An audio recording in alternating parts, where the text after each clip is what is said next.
Today, we're diving into a really tough case, a real heavy one. It's the kind of story that just makes you shake your head. We're in Houston, Texas, where a young father, just 23 years old, was on his way to a family photo shoot. Imagine that, getting ready for a nice day with his 5-month-old daughter. A day that should have been filled with smiles, but it turned into an absolute nightmare. He was shot and killed right behind the wheel with his baby still in the car. We begin at 6 o'clock with tragic new details about breaking news we first brought you at 5 o'clock. HPD is investigating a deadly road rage shooting in the parking lot of a Wells Fargo bank in southwest Houston. Within the last few minutes, family members say the deceased victim was a 23-year-old father on his way to take pictures with his 5-month-old baby. That infant was in the back seat. Our Bryce Newberry is at the scene with the newest information. Bryce.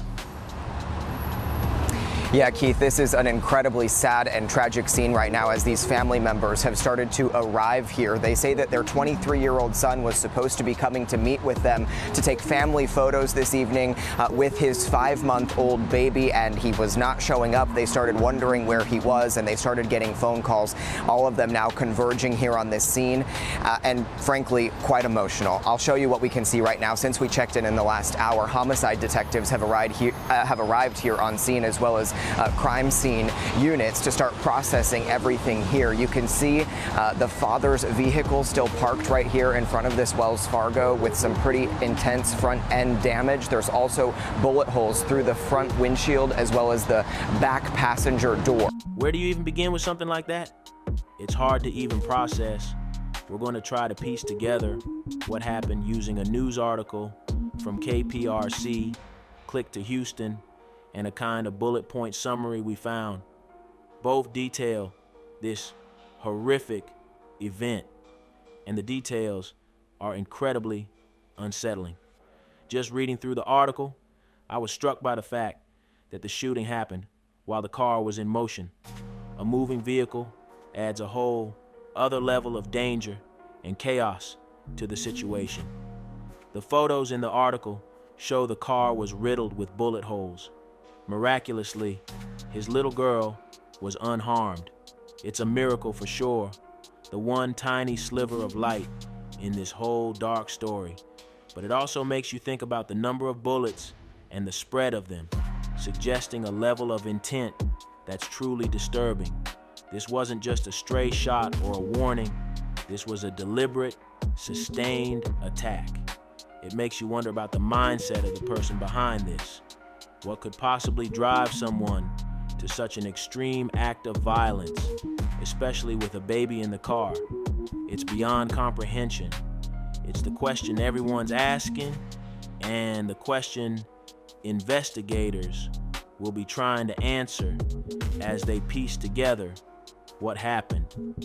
Was there a chase leading up to this? Was this a targeted attack or some horrifying case of road rage? We just don't know yet. I do want to show you some video from earlier when it was still light outside, and you can see really just the large law enforcement response out here this evening. We do not know all of the details quite yet. We are expecting to get an update from police in just a few minutes, but what we do know is that this is a possible road rage shooting, and what led to it is unclear. If anyone is in custody, that's still unclear, but again, this 5-month-old baby sitting in that back seat, we understand from police, where the window was just filled with bullet holes. So luckily that baby is okay, and I've seen her on the sidelines here being held with her family members this evening, but still an incredibly tragic scene as we've learned now that this was a 23-year-old father, and family is arriving here starting to learn more. We will, of course, keep you updated once we get the latest from police here at the scene at click2houston.com. We're live in Southwest Houston. I'm Bryce Newberry, KPRC 2 News. The article doesn't go into the specifics of the investigation yet, but it does say that another man, the victim's roommate, was also in the car and was injured. So there was another witness. His testimony, assuming his injuries allow it, could be crucial to figuring out what happened. He might be the only one who can shed light on the moments leading up to the shooting and any possible motive behind the attack. The bullet point summary emphasizes the potential for surveillance footage to play a big role in this case. Surveillance footage is huge these days. Given that this happened on Beechnut Street, which is a pretty busy area, especially during the afternoon rush hour when this took place, the chances of there being cameras that caught something are pretty high. Technology is changing investigations. We're practically always being recorded these days, and that footage can be incredibly valuable in solving crimes. It's a double-edged sword, of course, but in a case like this, it could be the key to identifying the shooter and bringing some justice to this young father's family. Speaking of family, the article mentions that he was on his way to a photo shoot with his daughter when this happened. It adds another layer of tragedy to this already heartbreaking story. It really hits you in the gut, a stark reminder of how quickly life can change and how precious those everyday moments truly are. 1 minute, you're planning a happy family outing, and the next, you're caught in an unthinkable nightmare. The trauma for the surviving family members is unimaginable. They've not only lost a son and a father, but they've also been robbed of the chance to create those lasting memories he was so excited to capture. It's heartbreaking. This tragedy speaks to the larger issue of gun violence, a problem that plagues so many communities across the country. The bullet point summary mentions the impact this event has had on the community. People are understandably shaken and fearful. This kind of violence doesn't just affect the immediate victims. It ripples outward and erodes a sense of safety for everyone. It shatters the illusion of security we all cling to. Suddenly, everyday routines like driving to a photo shoot become fraught with potential danger. It's a terrifying thought. The article mentions that police are still searching for a motive. Was this a targeted attack, road rage, something else entirely? Right now, it's a mystery. That uncertainty adds another layer of anxiety for the community. Until they have answers, that feeling of vulnerability lingers, like a dark cloud hanging over the entire city. The bullet points highlight the importance of community cooperation in this investigation. Someone out there might have seen something crucial, a detail that could help investigators crack this case wide open. It's amazing how often those seemingly insignificant details can make all the difference. I remember that case a few years back where a witness remembered a unique bumper sticker on the suspect's car. That tiny detail ultimately led to their arrest. It just goes to show that you never know what piece of information might be the key. That's why it's so important for people to come forward, no matter how small or insignificant they think their tip might be. The police found bullet casings stretching down the road for almost half a mile. Half a mile, that's a long distance.